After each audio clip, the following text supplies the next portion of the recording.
Hello and welcome back to top commerce classes. I am your teacher Mayuri Joshi. हम लोग पढ़ रहे हैं business environment and international business. हमारी 2 MCQ की क्लासेस हो चुकी हैं अभी तक, तो you should check check that out. I hope आप सब लोग अच्छे होंगे। तो अब हम हमारा नेक्स्ट टॉपिक पढ़ते हैं in the same heading, business environment and international business. तो अभी इसमें कुछ टॉपिक्स बचे हुए हैं जो कवर करने हैं। तो आज लेट्स स्टार्ट करें हम लोग नेक्स्ट टॉपिक। तो नेक्स्ट टॉपिक इंपॉर्टेंट है और एग्जाम में पूछा भी जाता है कई बार। एफडीआई जो आपने सुना ही होगा। एफडीआई का क्या मतलब हुआ? फॉरेन डायरेक्ट इन्वेस्टमेंट, इसका मतलब हुआ। ओके, फॉरेन डायरेक्ट इन्वेस्टमेंट क्या होता है, क्यों करते हैं?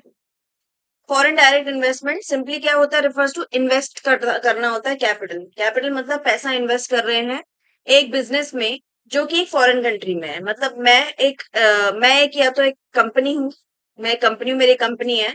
तो मेरी कंपनी है जिसका नाम है M limited, M private limited. ठीक है, एम प्राइवेट लिमिटेड मेरी कंपनी का नाम है। ठीक है, और मुझे इन्वेस्टमेंट करना है यूएस की किसी कंपनी में जिसका नाम है you limited, you private limited. ठीक है, तो मैं जब इस कंपनी में इन्वेस्ट कर रही हूँ, इसके फंड्स में इन्वेस्ट कर रही हूँ, मतलब इसके बिजनेस में इन्वेस्ट कर रही हूँ, तो इसको क्या बोलेंगे? Foreign direct investment. अब इसके भी कई पार्ट्स होते हैं, कई टाइप्स होते हैं, वो हम पढ़ेंगे आज के इस सेशन में। तो आप बैठे रहिए अच्छे से और ध्यान से पढ़िए जो आज हम पढ़ने वाले हैं। तो इन्वेस्टर्स यूजुअली कौन सी होती है? एक मल्टीनेशनल कॉर्पोरेशन होती है बेसिकली, क्योंकि एक स्मॉल बिजनेस कभी भी किसी फॉरेन कंट्री में या कंपनी में इन्वेस्ट तो नहीं कर सकता ना। तो मल्टीनेशनल ही होनी चाहिए, मतलब उसका बिजनेस इंडिया में इतना अच्छे से एस्टेब्लिश है कि वो बाहर भी अब इन्वेस्ट कर पा रहा है, बाहर की कंपनी में, कंट्रीज में कंपनी में इन्वेस्ट कर पा रहा है। तो ये मल्टीनेशनल कॉर्पोरेशन ही कर सकता है, कोई स्मॉल या मीडियम बिजनेस तो नहीं कर सकता। ठीक है, इसमें क्या होता है कि terms of actual power of management और डिसीजन मेकिंग में भी थोड़ा बहुत इसका पार्ट होता है कि मैंने इस तरीके से इन्वेस्ट किया है कि मैं, मेरे पास पावर है उसके, उस कंपनी के, फॉरेन कंपनी के मैनेजमेंट को भी मैं देख सकूं और उसके थोड़े बहुत डिसीजन मेकिंग में भी मैं इन्वॉल्व हो सकूं। ठीक है, control of the invested capital, जितना भी मैंने कैपिटल इन्वेस्टमेंट किया है उतने उतने शेयर से मैं उतना डिसीजन ले सकती हूँ।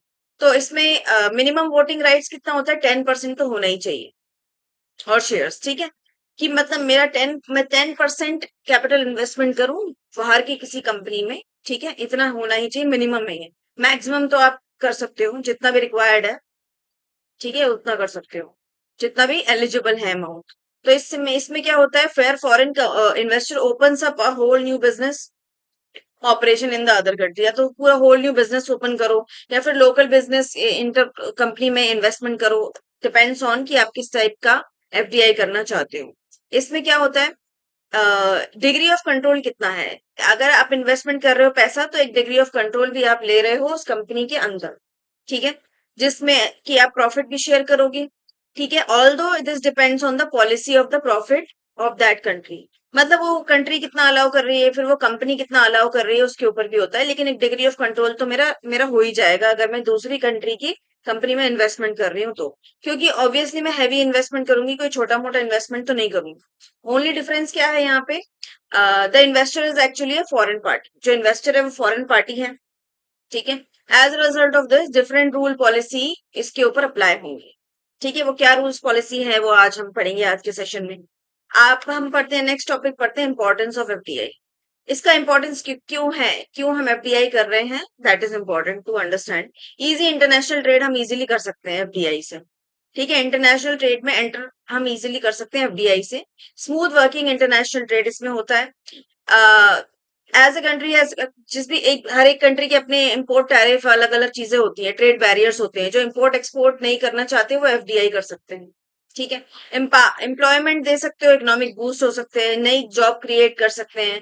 इन्वेस्टर जितना इन्वेस्ट करेगा उतना ज्यादा अपॉर्चुनिटी भी नई जनरेट होगी। सपोज किसी किसी दूसरी कंट्री की कंपनी में अच्छा खासा इन्वेस्टमेंट आया है, करोड़ों का इन्वेस्टमेंट आया है, तो वो कंपनी क्या करेगी? एक नया ब्रांच ओपन कर देगी।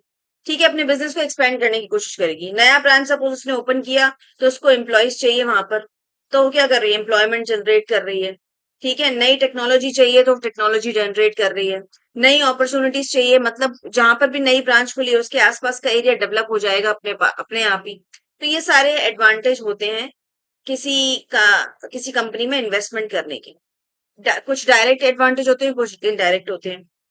फिर development of human capital resources, ठीक है, इसलिए हम एफडीआई करते हैं ताकि हम एक तरीके से लेबर को इंक्रीज कर पाए, एम्प्लॉयमेंट जनरेट कर पाए।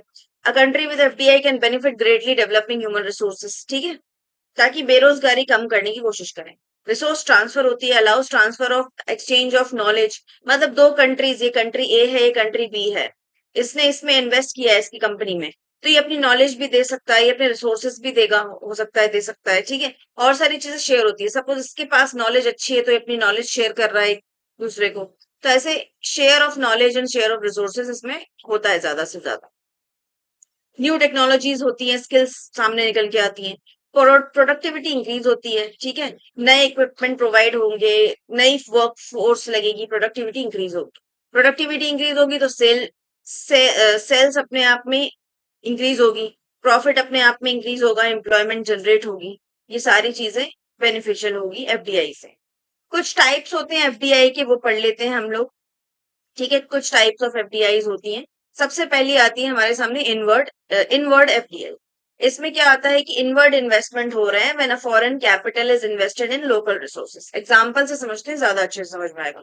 जैसे एक जापानीज की कार कंपनी है टोयोटा, उसने इन्वेस्ट किए 1,000 करोड़ to build a car factory in India, ठीक है, जापानीज की कंपनी ने कार फैक्ट्री बनाने के लिए 1,000 करोड़ इन्वेस्टमेंट किए इंडिया में। तो क्या कर रहा है, जापान इंडिया को दे रहा है, तो इंडिया के लिए क्या हुआ, ये इनवर्ड एफडीआई फॉर इंडिया हुआ। समझ में आया एग्जाम्पल के साथ? मैं हर एक टॉपिक का एग्जाम्पल मैंने रखा है इस पूरे टॉपिक में, तो आपको बहुत इजीली एग्जाम्पल से समझ में आएगा। तो एग्जाम्पल एक बार समझ लिया तो अपने आप ही आपको इसका एक्सप्लेनेशन तो अपने आप समझ में आ जाएगा, ठीक है। तो आई होप इनवर्ड एफडीआई समझ में आया होगा। इंडिया के लिए इनवर्ड, ठीक है, आउटवर्ड समझते हैं। डायरेक्ट इन्वेस्टमेंट बोलते हैं इसको अब्रॉड में। Local capital is invested in foreign resources, जैसे कि इंडियन कंपनी है टाटा, सबको पता है ना, टाटा टाटा इन्वेस्ट कर रही है, अपने मैन्युफैक्चरिंग यूनिट प्लांट डाल रही है यूके में, ठीक है, इसको ये क्या हो गया, आउटवर्ड एफडीआई हो गया। मतलब इंडिया के लिए ये आउटवर्ड हो गया, ठीक है, फॉर इंडिया। समझ में आया? मतलब जब इंडिया बाहर की कंट्री में अपना नया बिजनेस डाल रही है तो उसको आउटवर्ड बोल देंगे, और कोई कंपनी इंडिया में अपना बिजनेस डाल रही है, ओपन कर रही है, तो उसे इनवर्ड बोल देंगे। समझ में आया होगा, आई होप आपको क्लियर होगा। ग्रीन फील्ड इन्वेस्टमेंट क्या होता है? प्राइमरी टारगेट होता है होस्ट नेशन का प्रमोशनल एफर्ट्स करना, क्रिएट न्यू जॉब और न्यू अपॉर्चुनिटी क्रिएट करना। जैसे कि कोरियन इलेक्ट्रॉनिक कंपनी है, वो एक न्यू स्मार्टफोन मैन्युफैक्चरिंग फैक्ट्री डाल रही है इंडिया के अंदर ऑन प्रीवियसली अनयूज लैंड। एक ऐसा लैंड है जो यूज नहीं किया हुआ है, ऐसे वर्कर्स है जिनको नए हायर कर रही है वो। तो इसमें क्या, इसको क्या बोलते हैं, ग्रीन फील्ड इन्वेस्टमेंट। जैसे न्यू फैक्ट्री लग रही है, उसमें न्यू जॉब्स आ रहे हैं, इसको बोलते हैं ग्रीन फील्ड एफडीआई, ठीक है। सब कुछ न्यू न्यू हो रहा है इसमें, तो आई होप समझ में आया होगा। क्या बोल रही है, अनयूज लैंड, उस लैंड में अभी तक कुछ भी काम नहीं हो रहा है, ठीक है। आप पढ़ते हैं नेक्स्ट नेक्स्ट पे आते हैं, मर्जर एंड एक्विजिशन, ठीक है। मर्जर होता है और एक्विजिशन होता है, क्रॉस बॉर्डर एक्विजिशन भी होते हैं, ठीक है। कंट्रोल ऑफ एसेट इसमें होता है, ऑपरेशन होता है, transfer from a local to foreign company, ठीक है। इसका एग्जांपल देख लेते हैं। यूएस कंपनी ने 80% of an existing Indian food company के अक्वायर कर लिए। कोई इंडियन फूड कंपनी है उसका 80% शेयर जो है यूएस कंपनी ने अक्वायर कर लिया है, और उसका कंट्रोल यूएस के कंपनी के हाथ में आ गया है। तो existing company is bought is equal to क्या हो गया, एक्विजिशन हो गया। समझ में आ गया आपको एक्विजिशन? मर्जर मतलब दो कंपनी का मिक्स हो जाना, मर्ज हो जाना, उसको मर्जर बोलते हैं, ठीक है। अब एक होता है हॉरिजॉन्टल एफडीआई। इसका क्या मतलब होता है कि सिमिलर बिजनेस में ही काम चल रहा है, ठीक है। एक एक जो कंट्री, एक जो कंपनी है किसी कंट्री में, वो सेम बिजनेस में ही इन्वेस्टमेंट कर रही है दूसरी कंट्री में। जैसे कि यूएस की फास्ट फूड कंपनी है जो अपने रेस्टोरेंट ऑपरेट करती है यूएस में, फिर उसने same type of restaurant India में ओपन कर लिया, तो इसमें क्या हो गया, बिजनेस सेम है, कंट्री दूसरी हो गई, हॉरिजॉन्टल एफडीआई हो गई। समझ में आ गया, ठीक है। सेम बिजनेस, बस कंट्री चेंज हुई है। वर्टिकल एफडीआई में क्या होता है कि बिजनेस ही चेंज हो जाता है, अदर बिजनेस, ओरिजिनल बिजनेस उसका कुछ और ही होता है, वो अदर बिजनेस में इन्वेस्ट कर देते हैं।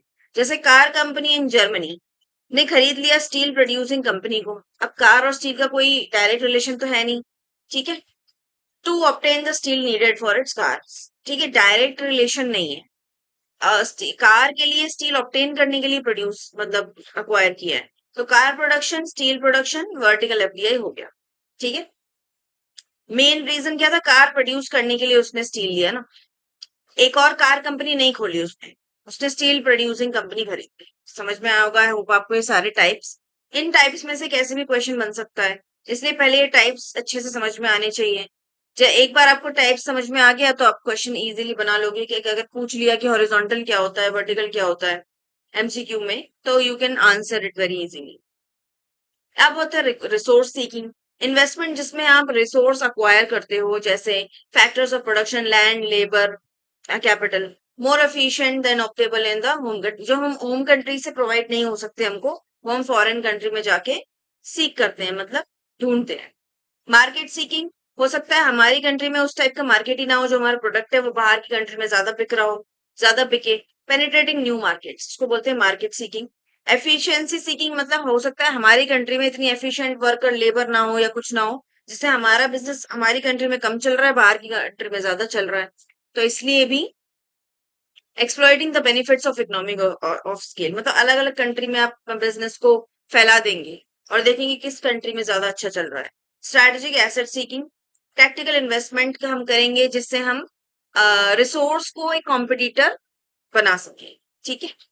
कुछ मेथड्स होते हैं एफडीआई के जिससे जिसके थ्रू एफडीआई की जाती है, जैसे acquiring shares in an associated enterprise, आप किसी कंपनी के शेयर्स खरीद लो। मर्जर या एक्विजिशन जो अभी हमने पढ़ा था, या तो आप दूसरी कंट्री की कंपनी से के साथ मर्जर कर लो या अक्वायर कर लो उसका business. Low corporate tax and individual income tax rate, इसके मेथड होते हैं। टैक्स हॉलीडेज बेनिफिट होते हैं, रिसर्च एंड डेवलपमेंट सपोर्ट इसमें मिलता है, इन्वेस्टमेंट फाइनेंशियल सब्सिडीज इसमें मिलती है, ठीक है, ये सारे होते हैं। अब एडवांटेज पढ़ लेते हैं एफडीआई की, क्यों क्या एडवांटेज होते हैं एफडीआई की वो पढ़ लेते हैं। अब मैंने पहले ही कहा था कि इंपोर्ट एक्सपोर्ट में टैरिफ वगैरह का प्रॉब्लम रहता है, इसलिए एफडीआई करते हैं लोग। तो दीज कंट्रीज क्या करते हैं, इंटरनेशनल ट्रेड में आने के लिए ये लोग एफडीआई का सहारा लेते हैं बेसिकली। तो many parent enterprise provide FDI because of the tax incentive they get. बहुत सारी कंट्रीज जो है ना वो टैक्स में बेनिफिट देती है कि आप हमारी कंपनीज में इन्वेस्ट करो, रादर देन इम्पोर्टिंग एक्सपोर्टिंग, आप हमारी कंपनी में इन्वेस्ट करो तो हम आपको एडिशनल बेनिफिट दे देंगे, टैक्स में टैक्स आपका कम कर देंगे।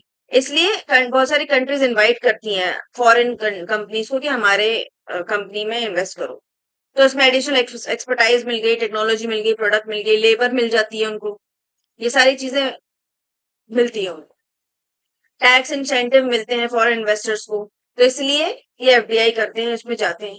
Reduces disparity between cost and income, उनकी रेवेन्यू बेसिकली सेव होता है, मतलब कॉस्ट बेसिकली कम पड़ती है, कई बार रेवेन्यू उनका सेव होता है, इसलिए भी करती हैं करेंसीज, उनको ये फायदा होता है, ठीक है। करेंसीज में बेनिफिट होता है, जैसे यूएस का जो करेंसी है वो बहुत ज्यादा हाई है, यूएस किसी ऐसी कंट्री में इन्वेस्ट करेगा, सपोज इंडिया में ही करेगा, तो यूएस को फायदा होगा क्योंकि Indian currency as compare to US weak है, ठीक है ना, तो यूएस को फायदा हो जाएगा, इसलिए भी जो अलग अलग कंट्रीज है ना वो एफडीआई करते हैं। इसमें आपको ये भी मिल रहा है कि एडवांस रिसोर्सेज एडिशनल कैपिटल मिल रहा है उनको, also helps to strengthen the political relationship. अब दो कंपनीज दो कंट्री अच्छे से बिजनेस कर रही है, एफडीआई एक दूसरे में कर रही है, तो उसको एक फ्रेंडली रिलेशनशिप भी बिल्ड होता है दो कंट्रीज के बीच में, ठीक है। कुछ डिसएडवांटेज भी हो सकते हैं एफडीआई के, क्योंकि ये रिस्की हो सकता है पॉलिटिकल सिचुएशन ऐसी बन जाए, दो कंट्रीज दो देशों के बीच में कभी भी लड़ाई हो सकती है, देखो किसी भी रीजन से, वैसे तो हम कोशिश करते हैं कि ना हो, but it is a risky business.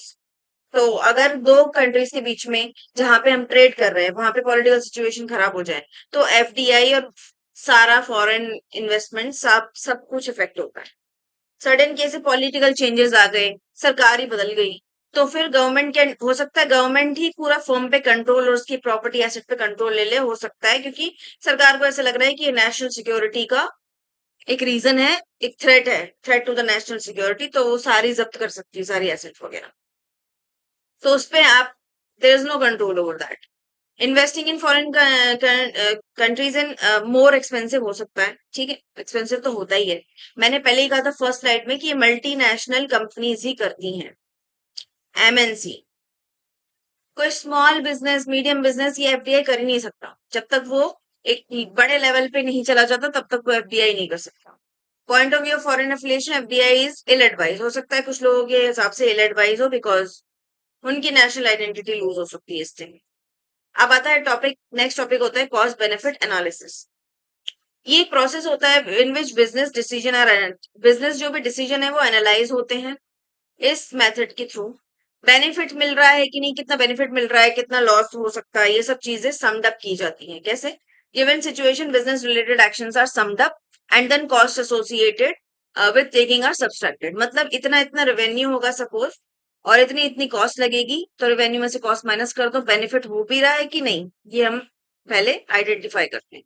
तो एफडीआई में कॉस्ट बेनिफिट एनालिसिस बहुत इंपॉर्टेंट होता है। हमें पता होना चाहिए कि जिस कंट्री में हम लोग एफडीआई कर रहे हैं उससे हमें बेनिफिट अगर नहीं हो रहा है तो वाई वी विल इन्वेस्ट, है ना? क्यों करेंगे इन्वेस्टमेंट? जो कंट्री में सिविल वॉर चल रहा है, सिविल वॉर चल रहा है किसी कंट्री में, सपोज श्रीलंका में चल रहा था अभी कुछ टाइम पहले सिविल वॉर, इंटरनल वॉर चल रहा था, ठीक है, कुछ कुछ ग्रुप्स के बीच में।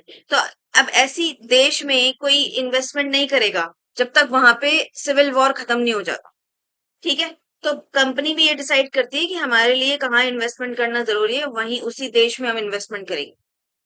हर एक देश में इन्वेस्टमेंट नहीं होता है, पहली बात। तो ठीक है, क्लासिफाइड इनटू टू कैटेगरीज। एक होती है cost and benefits to host country. Host country मतलब जिसमें इन्वेस्टमेंट हो रहा है, ठीक है? मतलब सपोज कि यूएस इन्वेस्टमेंट कर रही है इंडिया में, ठीक है, ठीक है, इनमें तो इंडिया होस्ट कंट्री हो गई और यूएस हो गई होम कंट्री हो गई, ठीक है? सपोज इंडिया इन्वेस्टमेंट कर रहा है, इंडिया इन्वेस्टमेंट कर रहा है किसी भी कंट्री में, मतलब इसमें कर रहा है कि कोई भी कंट्री ले लो, यूएस ही ले लो, इंडिया इन्वेस्ट कर रहा है यूएस में, एफडीआई कर रहा है बेसिकली। तो इंडिया क्या हो गई, इन्वेस्टमेंट इज मेड, यूएस हो गई होस्ट कंट्री और इंडिया हो गई होम कंट्री हो गई, ठीक है? मतलब मैं अपनी कंट्री में रह के, मेरे लिए तो मेरी कंट्री होम कंट्री हुई ना, मैं अपनी कंट्री में रह के यूएस में इन्वेस्टमेंट कर रही हूँ, तो यूएस मेरे लिए होस्ट कंट्री हुई और मेरी अपनी कंट्री मेरे लिए होम कंट्री। इसलिए आपको ये कॉन्सेप्ट, इसलिए मैंने थोड़ा एक्सप्लेन किया डिटेल में कि समझ में आना चाहिए होस्ट और होम क्या होता है। इसलिए यहाँ पे मैंने अलग से लिखा भी है ब्रैकेट में, to make you understand better. तो कॉस्ट टू होस्ट कंट्रीज क्या क्या कॉस्ट लगती है? कल्चरल कॉस्ट मतलब एक डिसएडवांटेज है ये, थोड़ा डिसएडवांटेज है ये होस्ट कंट्री के लिए। कल्चरल पॉलिटिकल इंटरफेरेंस हो सकता है कि हो जाए, अनहेल्दी कंपटीशन इसमें राइज हो सकता है, over utilisation of local resources या फिर एक्सप्लॉइटेशन ऑफ लोकल रिसोर्सेज भी हो सकता है। Threat to indigenous technology, threat to local products. आपको समझ में आया होगा ये क्या, किसके बारे में बात चल रही है?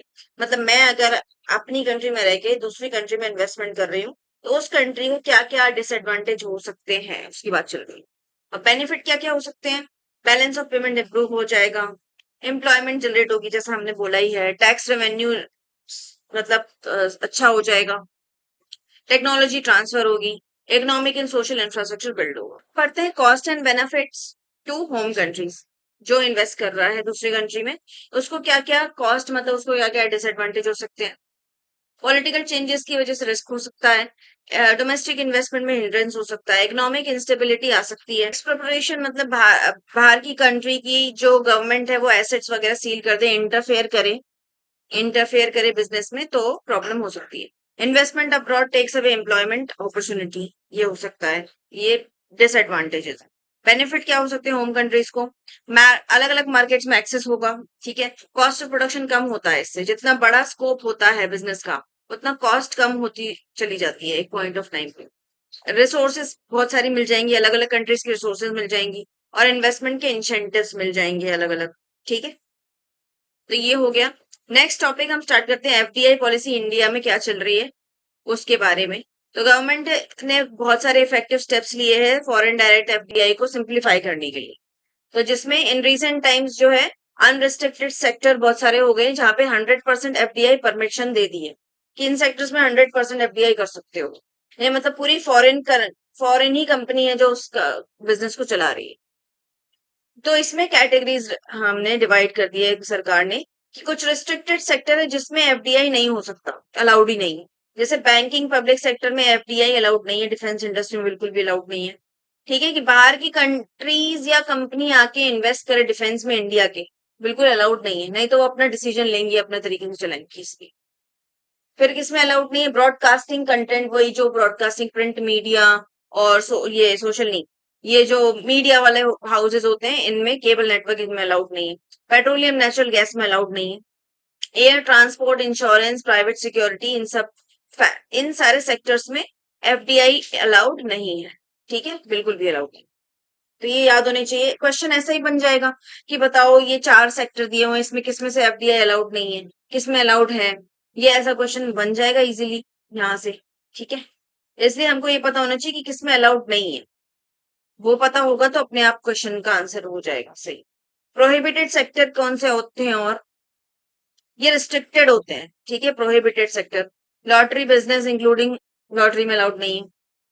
ऑनलाइन लॉटरी नहीं, चिट फंड निधि कंपनीज इसमें अलाउड नहीं है। गैम्बलिंग, बैटिंग में, कसिनोज में it's not allowed. Development right, real estate, cigars, इन सब में, टोबैको इसमें अलाउड नहीं है। प्राइवेट सेक्टर में एटॉमिक एनर्जी वगैरह, रेलवेज में अलाउड नहीं है एफडीआई। ठीक है, आप कुछ आते हैं अनरिस्ट्रिक्टेड सेक्टर्स, वो भी पढ़ लेते हैं। इसमें अलाउड है एफडीआई। ठीक है, इट कवर्स, इसमें माइनिंग में अलाउड है, except mining and mineral separation from titan bearing. ठीक है, इसको छोड़ के मैन्युफैक्चरिंग में अलाउड है, आईटी में अलाउड है, आईटी में तो सबसे ज्यादा चल रहा है एफडीआई। ई कॉमर्स में अलाउड है, बी टू बी जो बिजनेस चलते हैं, ठीक, ई कॉमर्स चलता है इसमें। ठीक है, it applies only B to B. ठीक है, उसमें अलाउड है। तो ये कुछ, ये जो वाली जो स्लाइड है, ये थोड़ी ऐसी, इसको रीड कर लेना अच्छे से, या तो वीडियो पॉज करके। Also I am providing notes on Telegram, so you should first join the Telegram so that I can provide the notes and you can, आप मेरे को कमेंट सेक्शन में बताइए कि मैम नोट्स दे दीजिए, तो मैं नोट्स दे दूंगी आप। ठीक है, आप मुझसे कनेक्ट कर सकते हैं, टॉप कॉमर्स से कनेक्ट कर सकते हैं through Instagram, Insta also and Telegram also. ठीक है, मैंने दोनों की लिंक प्रोवाइड कर दी डिस्क्रिप्शन बॉक्स में, तो उसमें टॉप कॉमर्स से कनेक्ट करिए। और उसमें मैं रील्स डालती हूँ ऑन द डेली बेसिस, उसको आप देख सकते हैं, आपके कोर्स से ही कनेक्टेड है वो। ठीक है, और टेलीग्राम पे सारे नोट्स मिलेंगे। हिंदी में चाहिए तो हिंदी लिखिए कमेंट सेक्शन में, मुझे बताना है आपको कि कमेंट सेक्शन के थ्रू कि क्या आपकी डिमांड्स हैं।